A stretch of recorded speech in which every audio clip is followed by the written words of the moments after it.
एक मोठी बातमी आपल्या समोर येते आहे. मुंबईत भाजपचा महापौर बसल्यानंतरही शिंदेंची मोठी खेळी.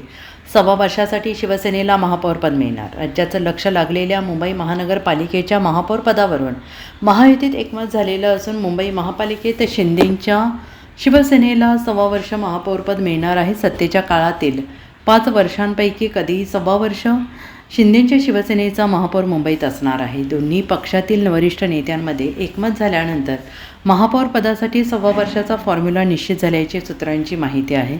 मुख्यमंत्री देवेंद्र फडणवीस, उपमुख्यमंत्री एकनाथ शिंदे यांच्यात 29 जानेवारी रोजी बैठक पार पडल्यानंतर हा फॉर्म्युला फिक्स झाल्याची विश्वसनीय सूत्रांची माहिती आहे. त्यामुळे भाजपच्या महापौरांना पायउतार व्हावं लागलेलं असून शिंदेंच्या शिवसेनेचा महापौर 1.25 वर्षासाठी विराजमान होईल. मात्र तो नगरसेवक कोण असेल हे तेव्हाच समजणार आहे. राज्याचं लक्ष लागलेल्या मुंबई महापालिकेत यंदा प्रथमच भाजपने सर्वाधिक जागा जिंकत सर्वात मोठा पक्ष होण्याचा बहुमान पटकावला आहे.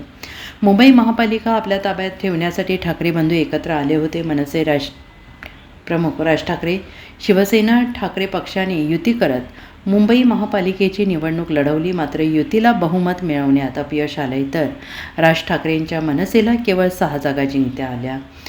भाजपाने 89 जागा जिंकल्या तर शिंदेंच्या शिवसेनेनं 29 जागा जिंकत महायुतीने बहुमताचा आकडा गाठल्याने भाजप महायुतीची सत्ता महापालिकेत स्थापन झाली.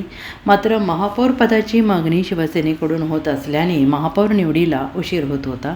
अखेर दोन्ही पक्षांच्या प्रमुखांनी शिवसेनेसाठी 1.25 वर्षाचं महापौरपद निश्चित केल्याची माहिती मिळते आहे. Bureau report, SPN Marathi, Mumbai.